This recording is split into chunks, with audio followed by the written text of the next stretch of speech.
everyone, welcome to my channel. Today I will be doing a thorough review of the Chanel 2.55 Reissue bag in the size 226. This might be a long video, so I included timestamps in the description box for the certain sections that you might be interested in. If you want to skip around, that's totally fine.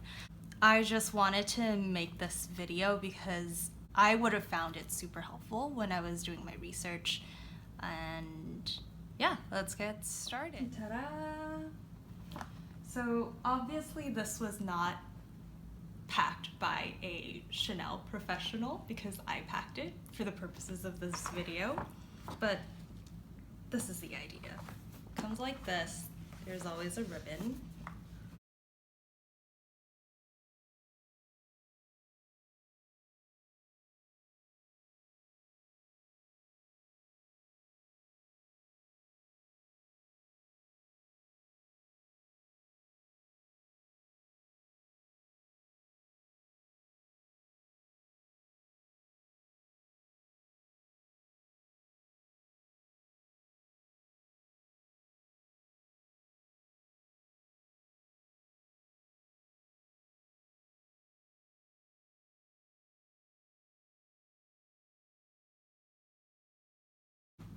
So you have a bag, a special dust bag.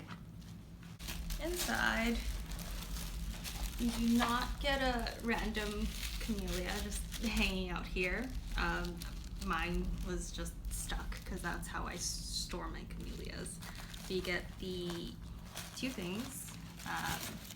First is this little description booklet, like photographs of how the classics are made. It's a combination of the plastic flap, like the ones with the CC logo, and so yeah, so you get the CC logo one, but also the reissue. It's cute. It's kind of cute. And then you have this right here, which is the care book. So this actually tells you like how to take care of your bag, what to avoid, things like that. And on the other side actually comes with a dusting cloth. But as you can see, I lost it. I don't know where it went. I actually do use that dusting cloth a lot, so it's gone. Okay, the bag.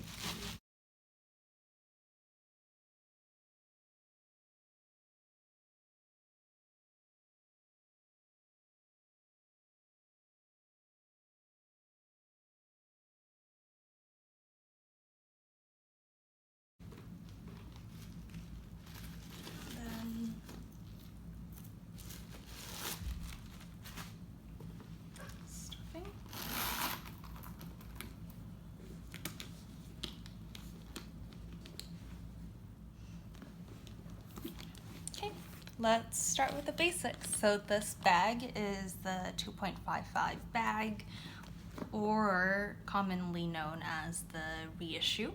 So it's the 2.55 because it was the design that Gabrielle Chanel came up with and was revealed on February 1955.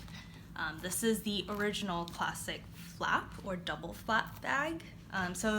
The classic flap bag that people say today, that refers to the Chanel bag with the CC logo in the front and then the leather woven chain, which is based after this bag. So this is a forever bag, meaning it's supposed to be in the Chanel lineup forever because it's a classic.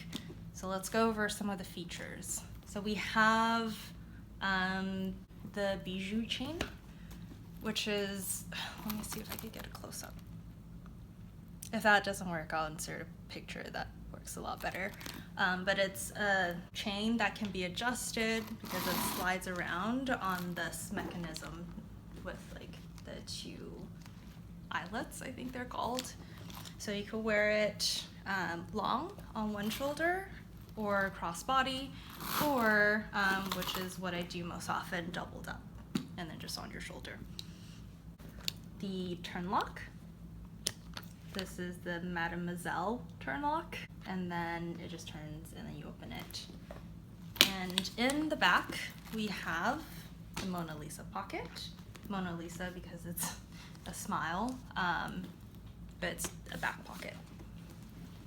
And then inside the first flap, you have a zipper compartment here. So this is supposed to be the love letter compartment where you could store your love letters. I never use it, but it is there. There is a compartment that goes all the way down if you wanted to use that. I have never used it. I don't know many people who do. And actually I would avoid using that because it just kind of stretches the bag in the wrong way. Okay, so second flap. We have the burgundy lining here. We have another pocket in the front. And then inside you have three kind of leather pockets. So it's two pockets here and then a lipstick holder in the middle. Honestly, I don't use it that much, but it's there. You could close this with the little, you could clip this in if you want. Let's see if I could do it.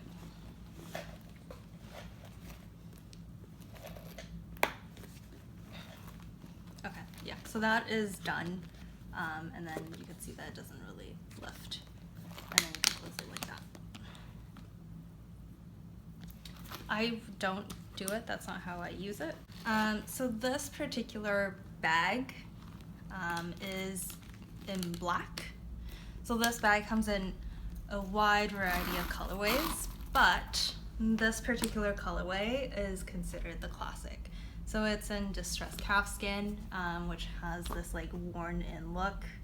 So if you're really into your bags looking like pristine and brand new and like very glam, this might not be for you. It does have that like aged calfskin look, so it looks vintage out of the box. And as you can see, the hardware is also ruthenium hardware, which is kind of this brushed or distressed, aged looking silver gunmetal-y color. And that was the intent. The idea was that Karl Lagerfeld found this particular bag sitting in the archives and he decided to revive it or reissue it. And that's why it has this distressed look, presumably. One feature that is different that the classic flap does not have is this like bent in the bottom.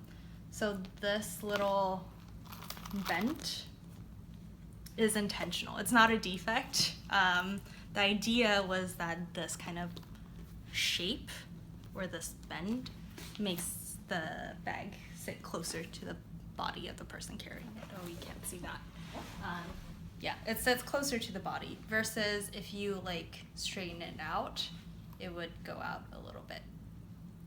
But it's not a big difference, to be honest. Okay, so let's go over some of the other things related to this bag. So it comes with a wide variety of colorways, as I mentioned earlier. So you could get it in jersey, you could get it in regular leather. It comes with chevron, so it doesn't always have to be this quilted pattern. There's different hardware colors. So there is the ruthenium. There's also gold or brush gold. I believe that's also a classic, actually.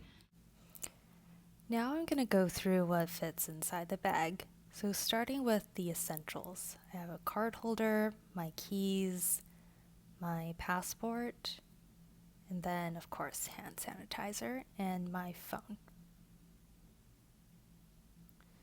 So as you could already tell, all of this is going to fit very comfortably inside the bag.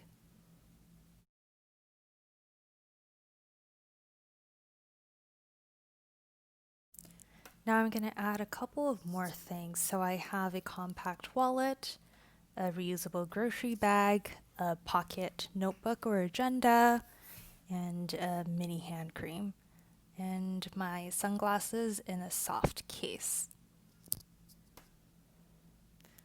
This will take a little bit of rearranging, but still can fit everything quite comfortably.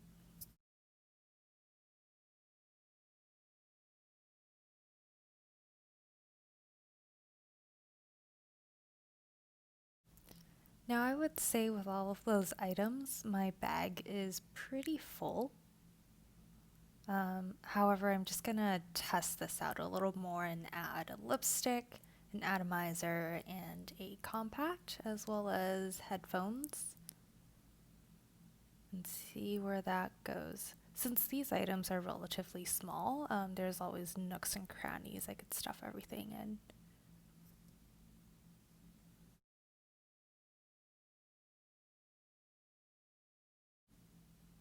Now I'm really going to test the capacity by adding a reusable produce bag. This definitely takes quite a bit of rearranging and really pushing the capacity of this bag. So as a result, I think it would be best for me to take out my phone. And you'll see that the bag is really full. There's a little bit of bulging, and then the sides, you could see that it's at full capacity. And then I would just then put my phone in the back or carry it in my hand. So let's talk sizes. So this bag comes in quite a few sizes. The one that I have is what is considered the large today. Some people know it as the 226. So it comes with one size up, and then it comes with one size down, which is the medium, or the 2.55, and then a small, which is a 224.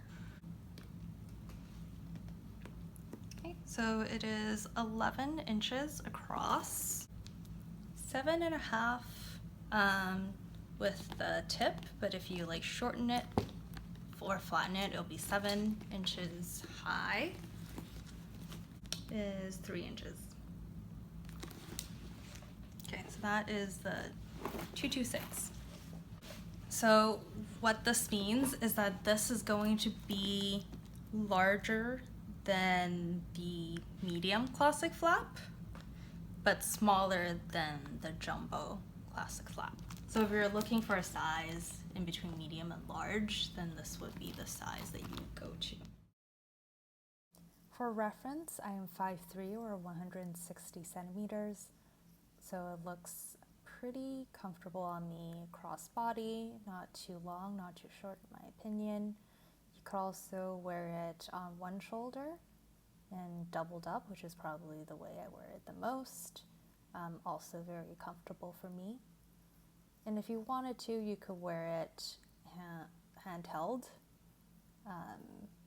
or top handle by adjusting the strap, though I don't really do that ever. Okay, let's talk prices. I bought my bag in 2018 in June. At that time in the US, it was retailing for $5,900, and with taxes, it was 6.25% tax. So it came out to $6,268.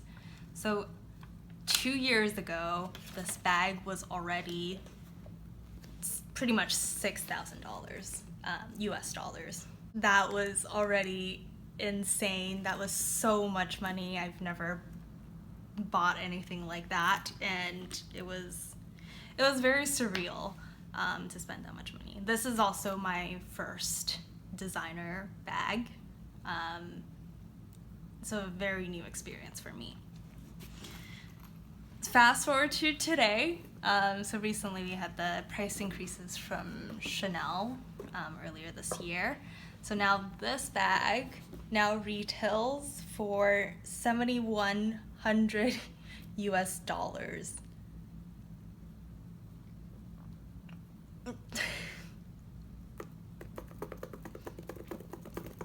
That's a lot of money. So in 2 years, it went from $5,900 to $7,100. Hi, this is Editing Alice. I just wanted to take a moment here to just talk a little bit more about that price. So obviously the Chanel bag, the quality has not changed. If anything, it probably has gone down. And with an annual inflation rate of less than 2% for the past, I don't know how many years in the US, the increase in the price is definitely not adjusting for inflation, but there's something else going on here. I think the incredible thing is that there are consumers like myself who still think it is worth it to drop that amount of money on a handbag. I love this handbag, it's beautiful, but let's just take a moment to think about what forces are over here. So pricing obviously is a huge component of luxury goods. Luxury goods are at a high price point, and that's just kind of the way it is. But the question is, does that high price point add to our utility, or maybe not utility, our enjoyment of a particular product? So not necessarily just the functionality, but how much do I get out of it based on the price I paid?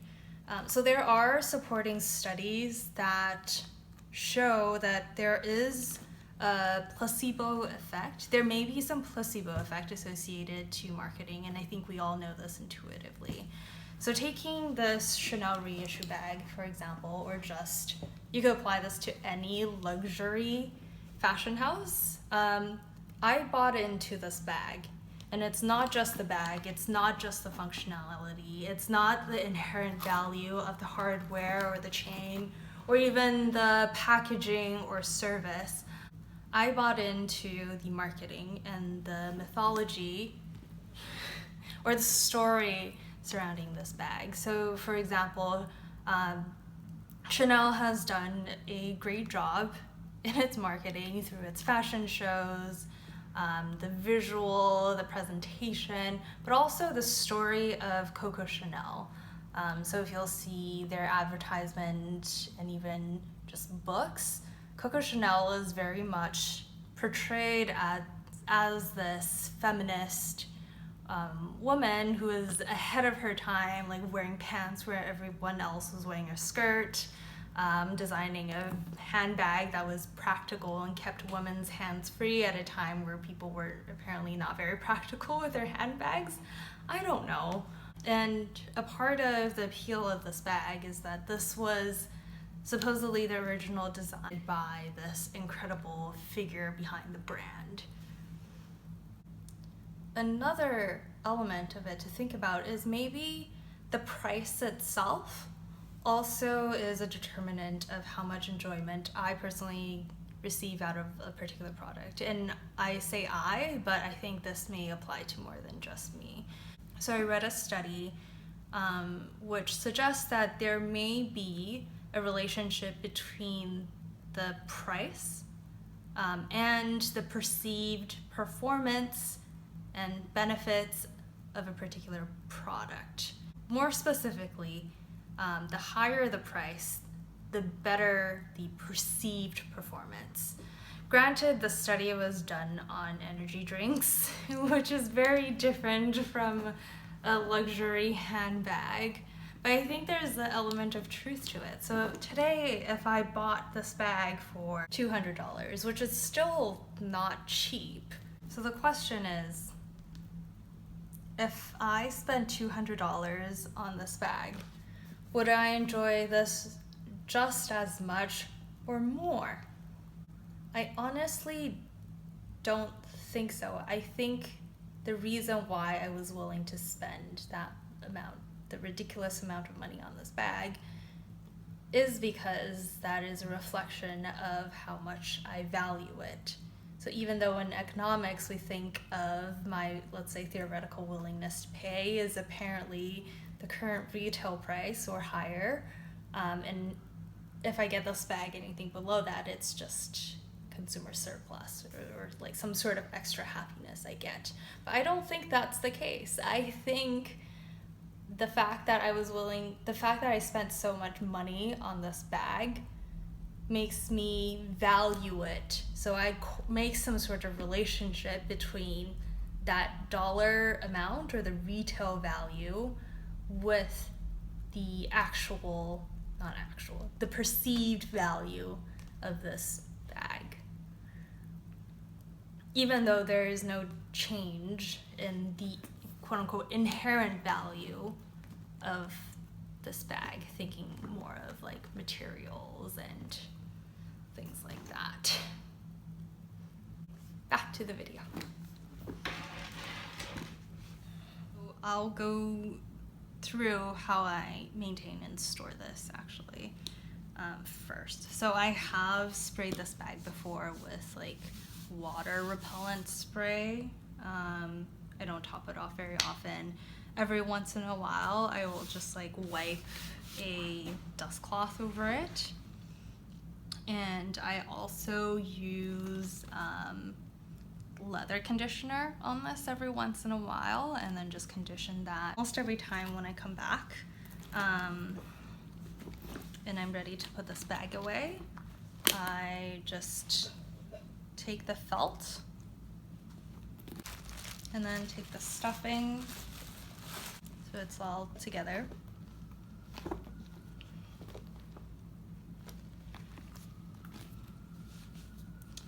Close it up, take the chain, and then put it in its original dust bag.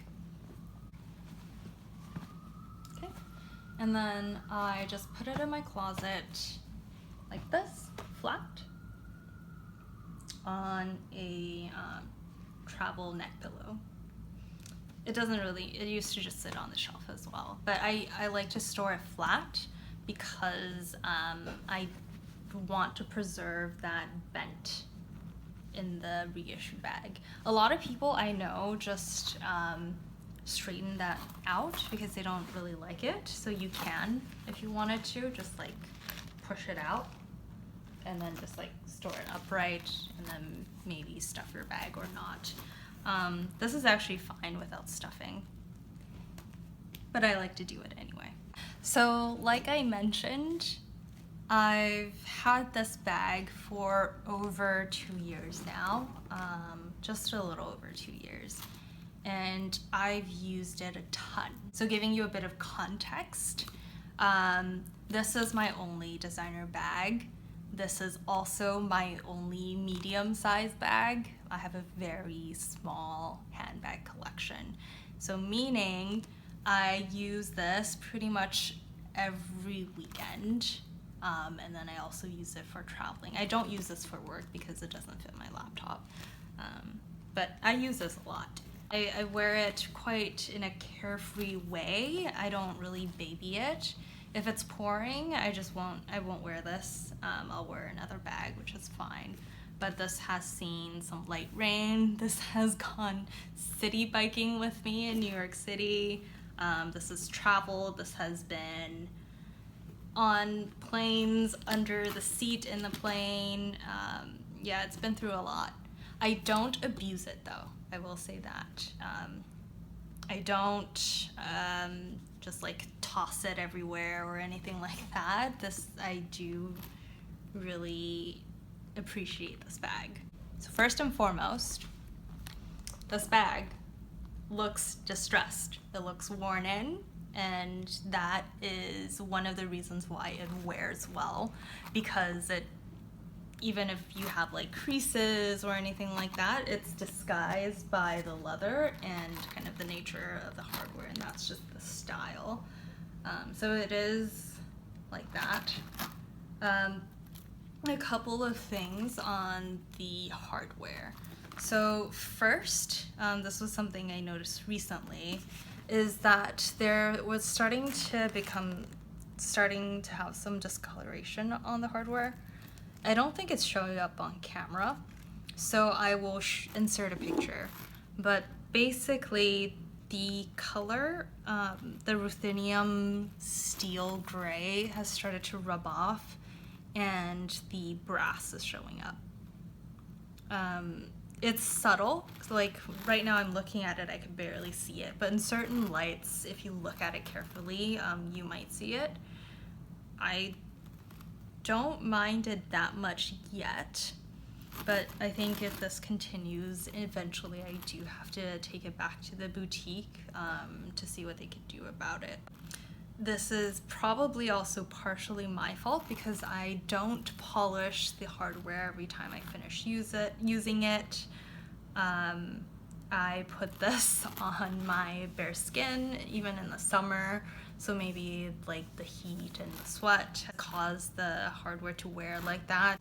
The second thing to note is the turn lock. So I don't know if you could tell, but the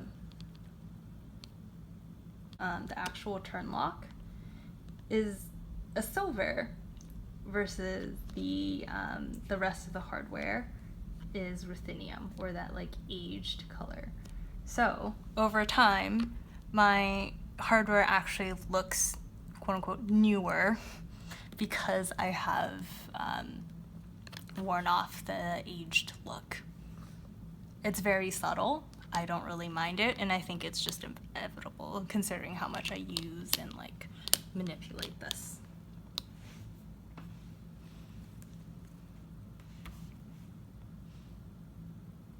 Okay.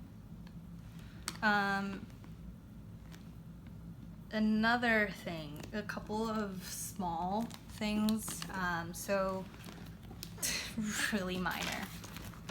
At the corner, I'm not sure you can see this, but the corner stitching is a little bit frayed, just a little bit right here. It's fine. It's been like that for a while and I kind of just ignored it. But you could also see there's no wear. Oh, you could probably not see. Oh, there you go. There's no wear on the corner, on the leather. Any of the corners. Not on the top, not on the feet, not on the flap, anything like that. And I use go in and out a lot. There are no scratches on the top. If you look very carefully on the inner flap, you could see some, you might not be able to see, but there's some faint indentation just from the hardware laying on top of that. And I think that's just inevitable. No indentation from the zipper, which is fine. Okay. Another thing, in terms of the leather, overall, it's pretty much the same as when I got it. I really can't tell that much difference. There's no scratches, I don't see any marks or nicks or discoloration, and I use this a lot. This back part has rubbed against my jeans endlessly, and so yeah, I'm very happy with that. I will want to call your attention to, I don't know if you can see this, but if you look really carefully, I don't know if you'll see, there's a kind of like a crease across the bottom of my bag. That wasn't there when I got it, and the reason why that was there was because also kind of my fault. So I traveled with this bag but I didn't carry it. I packed it in my suitcase, and it was like a 16-hour flight. So I packed it in its dust bag with my stuffing and just kind of like this. And it, I guess when you squeeze it or try to squeeze it flat, I think in the luggage it kind of it got squeezed a little bit. But because this is actually like a pretty stiff leather, but the top is actually quite soft. So now you have a stiff leather and soft leather and pressure on top. So as you can see, if I squeezed it like, I don't want to make it worse, but if you squeeze it here, there is like a crease, and that was what that came from. You don't really see it though, so it doesn't bother me that much. Another thing I was kind of mindful of is the pointiness of the bag. So this is the same as when I got it. One of the things that I've heard was that as the more you use it, the pointier this bag becomes, because obviously you're putting pressure on these 2 points, so it's like constantly squeezing, so eventually you get like a very pointy top. I don't really mind that, even if it was very pointy. Right now, in my opinion, it's not that bad. I kind of like it, to be honest, because this like tapered shape really does make the bag sit closer to my body. So this flap, kind of this piece of leather, and the rest of the bag is held together by 2 main stitches. There is a stitch here, and there is a stitch here. For my bag, one side has gotten a little loose, so you'll see that there is a gap between the outer flap and the inner flap, versus the other side, that stitch is very tight. Okay, moving on to the pros and cons, which is probably what you're here for. I will preface this by saying that this is my only designer bag. I absolutely love it, so there's going to be some bias. Let's start with the pros. The biggest pro for this bag is that I've gotten so much use out of it. It is a casual but kind of dressy bag, meaning I use it for everything short of black tie or black tie optional. I've worn this grocery shopping, running errands, maybe not too much like outdoorsy activity, but anything you do in the city, traveling, even to like nice dinners or parties, or if you want even weddings, I think this is fine. Yeah, so much wear. The colorway is black, and it just goes with everything that I own, so I don't need to think about it. I don't have to match anything, because also this is pretty much the color palette I wear most of the time. It's very carefree. It travels well. The leather is aged, obviously, so camouflages any kind of wear and tear really well, which also adds to the versatility of the bag. The second pro that I have is the security. So this bag is very secure if you consider how you get in and out of it. So it has obviously the double flap. So you have the one flap, you have the second flap, and then the opening. But the idea is that once you turn the lock here, there's really no way to like go in for somebody to try and grab your wallet.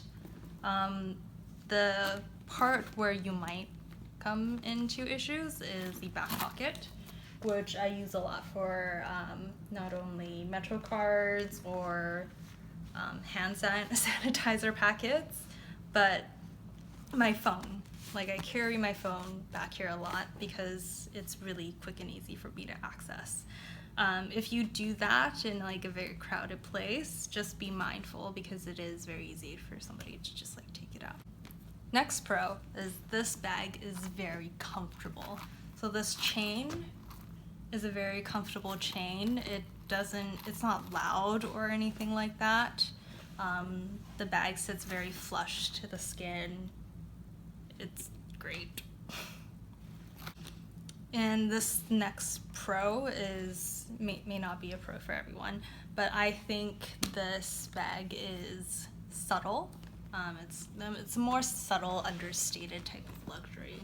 So obviously, if you're watching this, you know this is a Chanel bag. You could see this bag from a mile away and then know that it's from Chanel, it's the reissue. But that's because you know Chanel.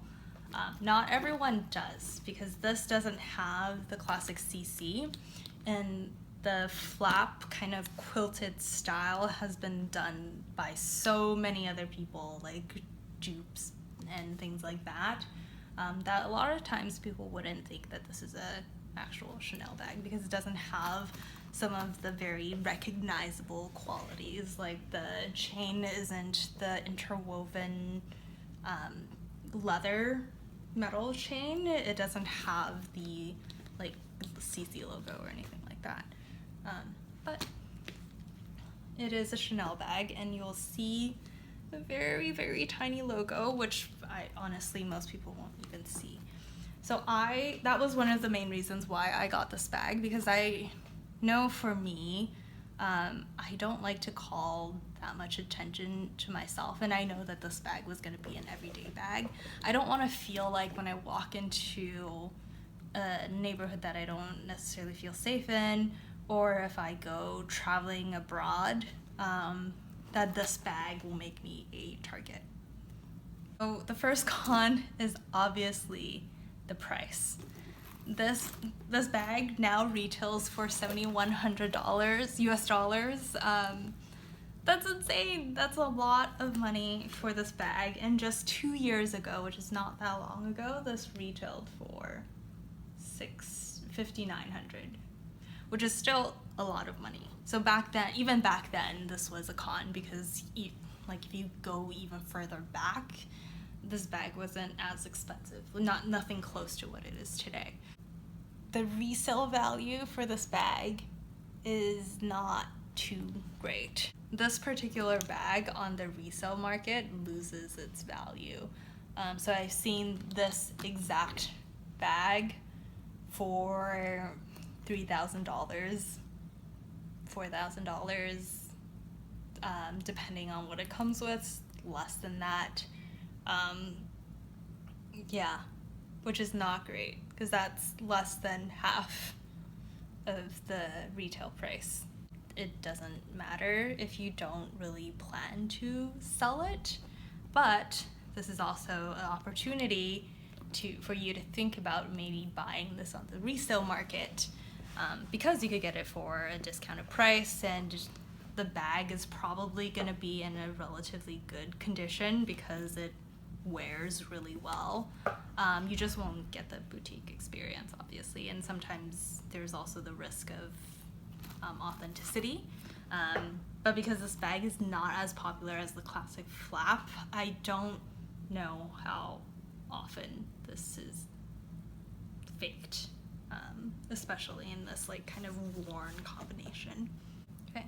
Other than those two things, I really can't think of bad things to say about this bag.